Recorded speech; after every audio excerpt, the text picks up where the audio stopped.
un lugar de encuentro para el talento venezolano, dentro y fuera de nuestro país.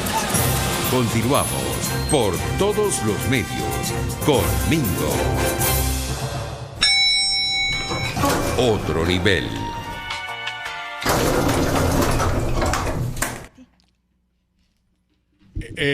Ya está con nosotros el economista, amigo, profesor universitario Ronald Balsa. Profesor, un gran abrazo, un saludo de parte de toda Radio Caracas, del equipo del programa, para usted y todos los suyos, para la familia. Gracias por atendernos bien temprano. ¿Cómo está usted? Buenos días, siempre es un gusto hablar con ustedes, gracias. Un saludo de parte de Erika también, que está aquí con nosotros y se inserta en la conversación, en esta tertulia. Profesor. Saludos para Erika. Saludos, profesor Balsa. Profesor, yo quería comenzar, de hecho colocábamos un tuit con una interrogante. ¿Existe realmente conciencia en la ciudadanía, en el venezolano de a pie, en el venezolano de todos los días, de lo que ha significado que en el año 2008 se eliminaron primeramente 3 ceros al Bolívar? Y bueno, arrancó el Bolívar fuerte, ¿no? Y después vino el 2018 y se eliminaron 5 ceros y pasó a ser Bolívar soberano. Y ahora en el 2021 se eliminan 6 ceros más, profesor, y de soberano se pasa a digital. Entonces esos números como que se habla muy rápido de ellos y uno no cae en cuenta del verdadero significado, que yo quisiera que usted nos explicara cuál es el verdadero significado que hoy amanezcamos con 14 ceros menos desde el 2008 para acá. Desde esta revolución chavista ha habido 14 ceros, profesor. Eso es empobrecimiento, ¿no? Bueno, sí, en primer lugar, yo creo que la conciencia del venezolano depende del venezolano en particular. O sea, cada uno, dependiendo del lugar donde le ha tocado estar durante estos años, ¿no? Yo, por ejemplo, recuerdo la reconversión de Hugo Chávez en el 2008. No era necesaria. O sea, eliminar esos 3 ceros no hacía falta. Es bueno recordar que la idea vino de Colombia, porque había una discusión que todavía tienen en Colombia para eliminarle 3 ceros al peso. Era una propuesta que había hecho el Senado, el Banco de la República de Colombia no había aceptado porque no era necesario eliminarle 3 ceros al peso. Claro. Y está a la vista que no era necesario. Ellos no han tenido hiperinflación, no han tenido una caída del producto, a pesar de sus graves problemas con la guerrilla, por ejemplo. Esa idea de eliminarle 3 ceros era para Hugo Chávez un modo de hacer campaña cuando quería reformar la Constitución en el año 2007.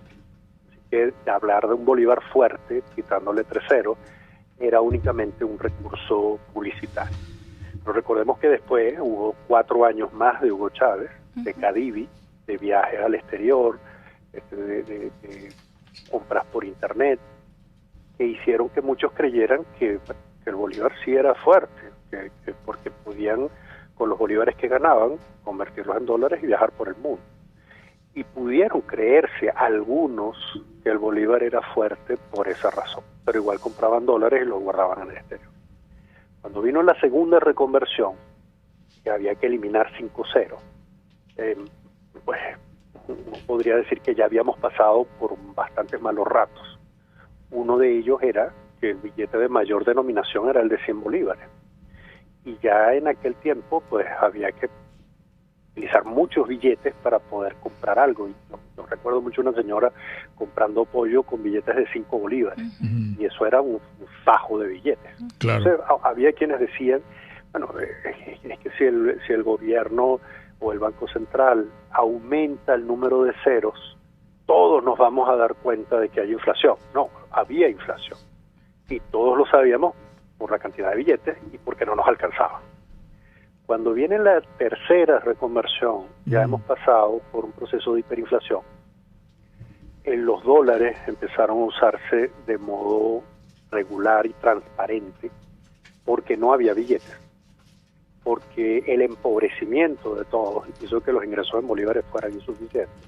Y por esa vía, pues quienes tenían dólares, sea pues porque viajaron y los trajeron o porque tenían cuentas en el exterior, empezaron a usarlos de un modo habitual y transparente a la vista de todo el mundo. Ya no era algo penalizado de ninguna manera. Cuando llega esta eliminación de 6 ceros más, no solamente es que hemos pasado por hiperinflación, sino que hemos visto la migración de más de 5 millones de venezolanos. Hemos visto cómo el COVID pues, se llevó primero a los médicos que atendían a las personas en los hospitales. Hemos visto cómo la discusión sobre el presupuesto es ignorada por prácticamente todo el mundo. Nosotros deberíamos hablar de la presentación del presupuesto que debe hacerse ahora el 15 de octubre. Pero cuando el problema se va hacia los ceros que se eliminan, no vemos la causa del problema. Y la causa es, entre otras, ese financiamiento monetario que hace el gobierno para un gasto que desconocemos. Allí tenemos un problema básico de administración de recursos, de atención a los vulnerables, de estabilidad de precios, y a veces parece que la atención se va hacia, bueno, si los comerciantes aprovecharon para especular o no. Es como volver al principio de Hugo Chávez. Claro. Ahora, fíjese que usted dice que el 15 de octubre debería presentarse un presupuesto. ¿Qué tan serio es ese asunto del presupuesto? Aquí en Venezuela trabajamos sobre la base de lo que dice la Constitución y el Banco Central de Venezuela de un presupuesto que se aprueba, profe. Desde el año 2015 no se ha presentado presupuesto a la Asamblea Nacional. Imagínese usted. A pesar de que hubo un cambio de asamblea, el gobierno no quiso presentar tampoco el presupuesto ni rendir cuentas al comenzar este año. Y no pareciera que pensara presentar toda la información que necesitamos para evaluar el presupuesto de este año. El ministro Menéndez dice que es un presupuesto participativo, pero es imposible participar sin información. El Ministerio de Finanzas no publica información desde el año 2009. O sea, ya tenemos que 12 años sin ver actualizada la página del Ministerio. El PDVSA no publica desde el año 2016. Entonces, esta hiperinflación que ha sido generada por financiamiento monetario del Banco Central a PDVSA es la causa de esas dos reconversiones. Cuando vemos la cantidad de ceros y pensamos que nos hemos empobrecido, podemos preguntarnos una cosa más. ¿Por qué aumentaron los ceros? No solamente por qué los están quitando, sino por qué aumentaron. O sea, ¿qué fue lo que hizo? Porque eso no lo hicieron los comerciantes, eso no lo hicieron los productores. Hemos visto que la producción del país se ha encogido, la variedad se ha encogido, la pobreza se ha incrementado. Entonces, el aumento de ceros no lo hicieron los comerciantes. ¿Qué fue lo que hizo el gobierno que causó eso? Sin embargo, profe, ¿por qué cree usted que se comportó el dólar versus el bolívar?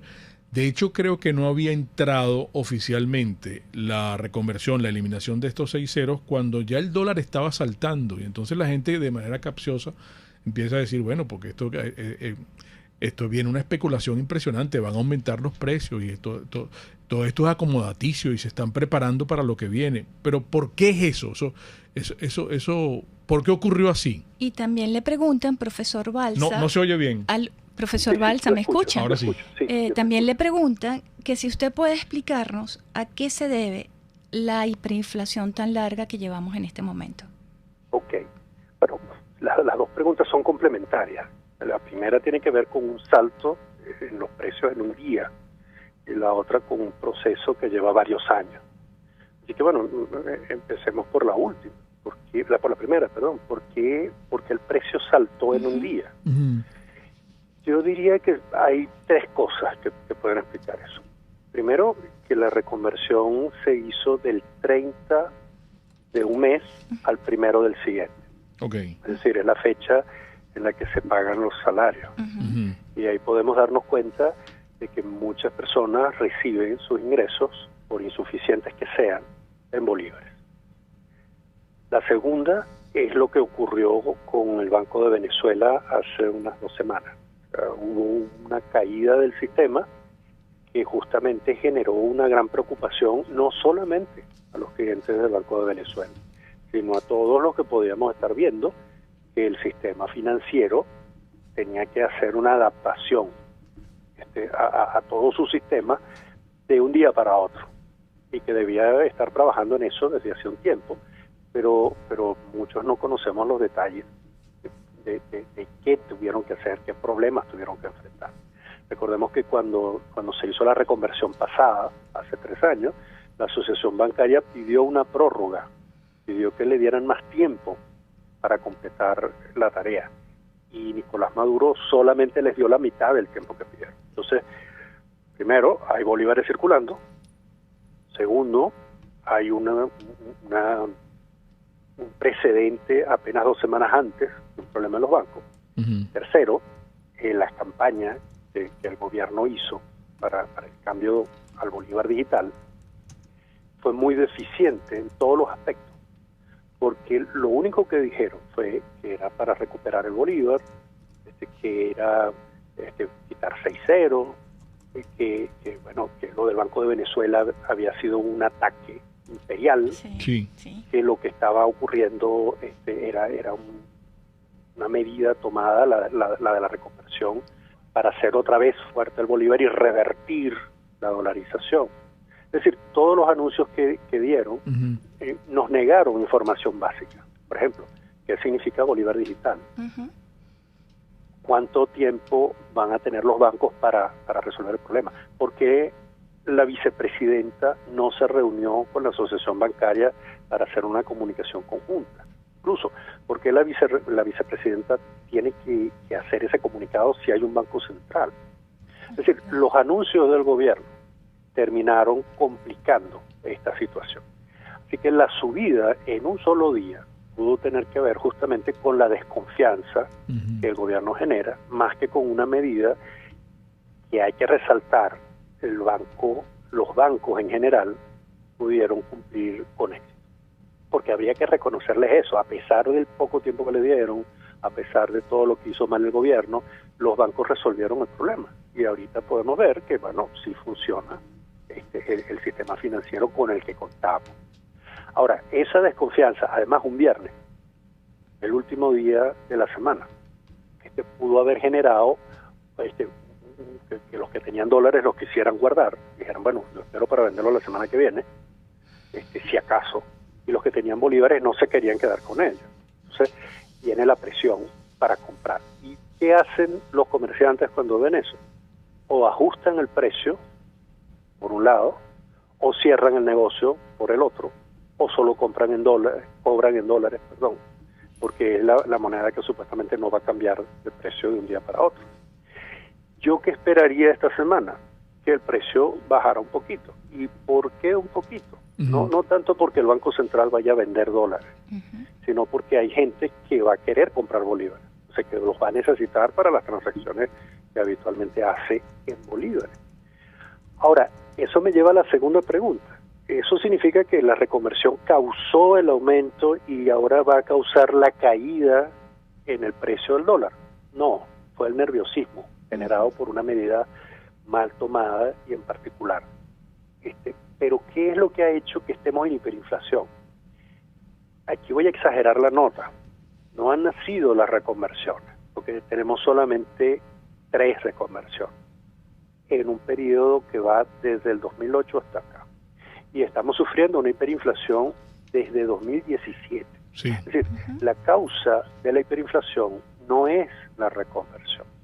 Es justamente que el gobierno gaste unos bolívares que vienen del Banco Central a través de PDVSA, con el agravante de que no sabemos en qué los gasta, porque vemos que los médicos están mal pagados, los maestros, los profesores, las escuelas están muy mal, no hay agua, los hospitales, el tratamiento del COVID ha sido verdaderamente lamentable. Cada vez que el gobierno dice que no puede hacer más, dice que es por el bloqueo, porque piensa usar unos lingotes de oro que están en Inglaterra y no se los dan. Es decir, nosotros no sabemos en qué el gobierno gasta los reales. Sí. Por eso tenemos, por un lado, hiperinflación, por otro lado, una población vulnerable, muy desatendida y muy vulnerable, justamente porque, bueno, no sabemos cómo la están atendiendo, aparte de unos bonos que sabemos que no les alcanzan para comprar todo lo que necesitan. La gente quiere saber por parte de Ronald Balsa si esto va a funcionar y por cuánto tiempo, y si no hubiese sido preferible dejarse de aspectos ideológicos con relación al bolívar y dolarizar ya una economía que de hecho lo está. Pero eso tiene que ser en la próxima parte porque tenemos un intervalo. Vamos a Máster, en breve regresamos con el profesor Ronald Balsa. Un espacio para formar la nueva opinión pública venezolana por todos los medios, con Mingo. Estos dos productos que yo tengo aquí son, los acabo de sacar del celofán, vienen de Produzca, y si usted está vacunado, aún estando vacunado, usted no debe jamás descuidarse y olvidar esto que yo estoy haciendo aquí, que es la doble protección. Usted tiene que estar doblemente protegido. Primero, con la mascarilla, esta que está aquí, que la tenemos en Produzca de color negro y de color gris, ¿ok? Y se la coloca. Y después de la mascarilla, el tapaboca, que lo tenemos también en colores. Usted puede preguntar. Lo interesante que le quiero decir de Produzca, y usted se pone de acuerdo con ellos, que puede comprarlo por cajas o puede comprarlo por bultos. La caja tiene 50 piezas, y el bulto 20 cajas. ¿Y qué significa esto? Que usted va a lograr un gran descuento en el precio por volumen. Caramba, menos mal que existe Produzca. Qué maravilla que existe Produzca. Y usted los contacta a ellos en su Instagram, que es @produzca.ve o www.produzca.com. Produzca es seguridad en tu empresa, de los pies a la cabeza. Está comenzando esta semana que es restringida, ¿no? Que llamamos radical. Bueno, usted cuenta con Comercializadora Prada. Y usted llama a este número, aún estando fuera de Venezuela, para que le lleven a mamá o a papá o a la tía o a la abuela o a unos amigos un mercadito de quesos, de embutidos. Yo hoy voy a comprar mantequilla, me hace falta mantequilla, crema de leche. Voy a preguntar si llegaron los productos que son a base de leche de cabra, que incluyen yogurt o yogures. Comercializadora Prada, usted llama aquí 0424-120-3562 y por eso decimos todo en quesos y embutidos con la mejor relación precio-sabor. ¿Cuál es el mensaje institucional de hoy lunes, que está arrancando la semana de nuestros amigos de la estación de servicio de terrazas del Club Hípico? Bueno, para las damas, para las mujeres, si están manejando, no se maquillen. No se maquillen cuando estén manejando, por el amor de Dios. Y yo sé que a ustedes les gusta ponerse en perifollarse, pero no, es un peligro. Y bajan el tapasol, que tiene espejo, y entonces qué peligro, no lo hagan, por amor de Dios. No se maquillen cuando estén manejando en el carro. Y qué bueno que contamos con nuestros amigos de la bomba de terrazas del Club Hípico. Ya conocieron la tienda de conveniencia, que lo tiene absolutamente todo. Fíjense, ellos ya deben haber colocado, sí, ahí está, Catherine lo está poniendo. Bueno, es en el Instagram, que es @bpterrazas. Todos los días ellos ponen un mensaje. ¿A qué hora llegó la gandola? Fíjese, a las 8:30. Van a estar hasta la 1 de la tarde aproximadamente, o hasta que se agote la existencia. Entonces usted se organiza para poder echar gasolina arrancando la semana. ¿Cómo está la batería? ¿Quiere que se la chequeemos para que le digamos la vida útil? Tenemos servicio Duncan en la bomba de terrazas del Club Hípico, que es calidad de servicio de primera clase. Puedes seguirnos en nuestras redes sociales. En Twitter, @RCR750. La radio que se ve. Un periodista espontáneo, frontal, observador, inconforme, con mucho que decir y escuchar. Regresamos por todos los medios con Mingo. nos quedan unos 10 minutos de programa y hay muchísimas preguntas para el profesor Ronald Balsa, porque además quieren, y vamos a tener que hacer otro programa con él. La gente nos está diciendo que cuando hablábamos de pobreza no hemos ni mencionado algunos de los ítems de la encuesta en COVID. Sí, además tenemos otras preguntas por profesor Balsa. Por ejemplo, le están preguntando ¿en cuánto tiempo estima usted que el bolívar digital recobrará los ceros? También quieren saber que si es posible dolarizar el país sin el visto bueno de Estados Unidos y de la Reserva Federal, que es quien imprime los dólares. Claro, es que cuando comiencen a circular los billetes estos nuevos, la gente, ¿qué va a hacer? Comprar dólares con los billetes nuevos. Claro. Tú tenías otras cosas allí. Sí, y también el efecto que produjo precisamente este anuncio de la reconversión con algunos precios que amanecieron tanto subidos. Sí. Sí. Bueno, primero sobre lo de los billetes. Una vez que haya nuevos billetes, Domingo dice que, bueno, muchos van a salir corriendo a comprar dólares. La única manera de comprarlos es que alguien se los venda. Y si el Banco Central no está vendiendo, tiene que ser alguien que tenga dólares. Y esa persona solo va a vender los dólares si puede usar los bolívares. Claro, pero lo que pasa es que estábamos comentando, Eric y yo temprano, que disculpe que lo hayamos interrumpido, doctor, profesor Balsa, es que el Banco Central de Venezuela va a inyectar 50 millones de dólares al mercado cambiario. Eso precisamente es la nota que tengo aquí en este momento, profesor Balsa, que bancos van a vender los 50 millones de dólares que va a inyectar el Banco Central de Venezuela al mismo precio del 29 de septiembre, que ese precio del 29 de septiembre es un promedio de 4.180.000 bolívares, que hoy se traduce a 4,18. Exacto, pero la gente lo que va a querer es comprar dólares. Pero esos son, digo yo. Según la nota dice que los bancos se están comunicando con sus clientes corporativos para ofrecerles a una tasa de cambio de 4,18. Sí. Sí, bueno, hay varias cosas allí. En primer lugar, nosotros ya tenemos la experiencia de un gobierno que trata de vender el dólar a un precio que está por debajo al que muchos creen que efectivamente tiene. Y el que los compra primero hace una ganancia cambiaria. Ahora, 50 millones también puede ser poco para hacer ahorros o para hacer importaciones o para hacer gastos. Es decir, esa cantidad de dólares que el Banco Central ponga en circulación será adicional a la que ya está circulando en la economía. Ese es un detalle que los economistas nos costaba mucho ver cuando todo esto hubo Chávez, ¿no? Porque uno siempre pensaba que los dólares que eran relevantes eran los que vendía el Banco Central. Sí. Y en estos tiempos que vemos que el Banco Central no tiene reservas, que no tiene cómo vender, de todas maneras los dólares circulan en la economía, un mercado y un precio para el dólar. Y yo recuerdo mucho cuando todo esto empezó, uno decía, bueno, los bolívares los voy a convertir en dólares ya, pero eso eran los bolívares que sobraban después de haber pagado el colegio, de haber comprado comida, de haber ido a la pastelería, de haber hecho todo lo que se podía hacer en el país.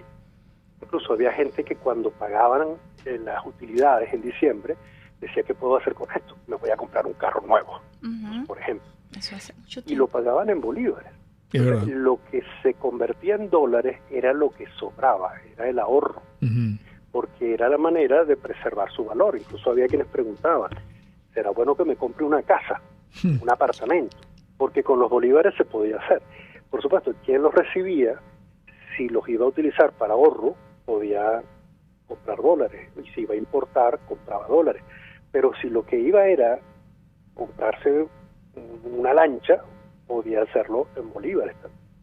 Ese es un detalle muy interesante porque en este proceso de empobrecimiento que hemos vivido, que en la cifra del ENCOVI, por ejemplo, dice que bueno, estamos en el 94% de pobreza de ingresos.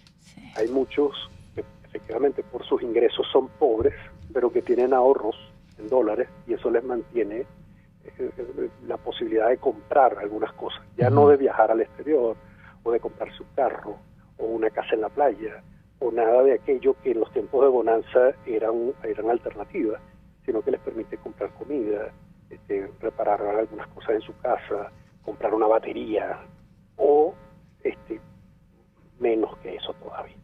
Así que una vez que entren billetes, es posible que haya quienes prefieran guardar sus dólares en la casa, en papel, para que no se les sigan deteriorando, para que no les den el vuelto en billetes que están cada vez peor, claro, porque prefieren salir de los billetes uh-huh, para comprar sus cosas habitualmente. uh-huh. Entonces, si ustedes me preguntan, era la primera pregunta de Domingo, pues, y una que hacía Erika, ¿cuánto tiempo va a durar esto? Si fue un éxito o no.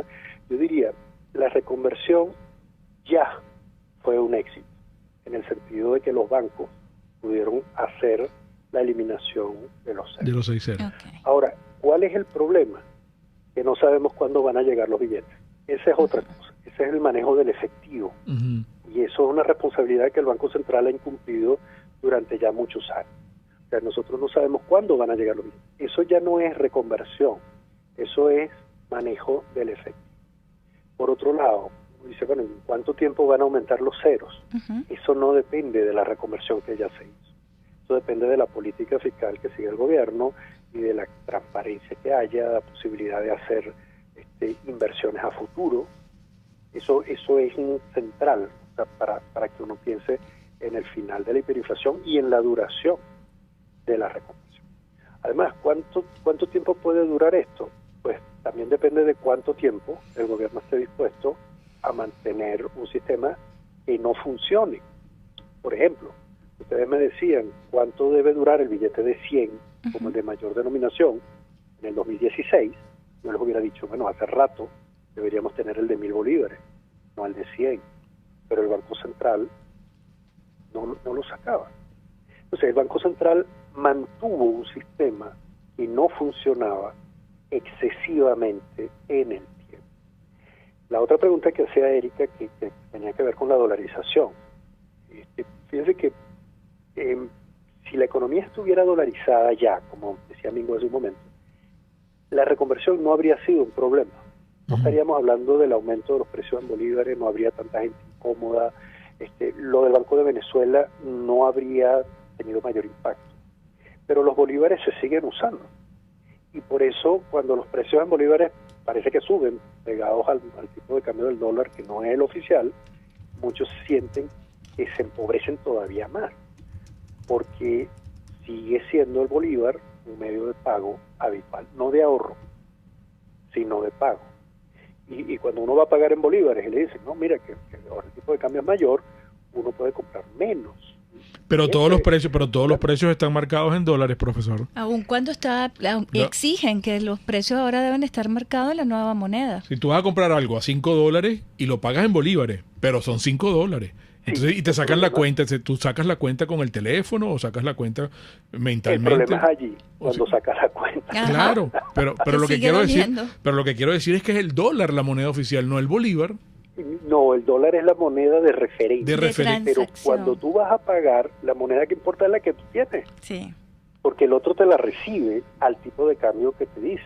Entonces, cuando yo voy y yo veo, mira, esto cuesta $5, yo tengo que sacar el teléfono y sacar la cuenta. Decía, claro. O sea, yo en estos días iba a poner gasolina, y entonces tengo que sacar la cuenta. ¿Cuántos bolívares me quedan en la cuenta? ¿Cuántos litros son? 0.50 lo multiplico por cuánto. Porque al final el precio son $0.50 por litro. Exacto. Pero yo no puedo echar más de los bolívares que tenga en la cuenta. Claro. Es así. Pero los precios están marcados en dólares en todos lados. Sí. Y luego empiezan a subir en dólares y hay quien dice, bueno, viene la inflación en dólares y además tengo que pagar en bolívares y el tipo de cambio que me ponen no es el que es. Y entonces mi problema es que yo pago en bolívares. El precio de referencia puede ser el dólar y hay montones de explicaciones para que eso sea así. Por ejemplo, ¿y no es mejor dolarizar todo de una vez?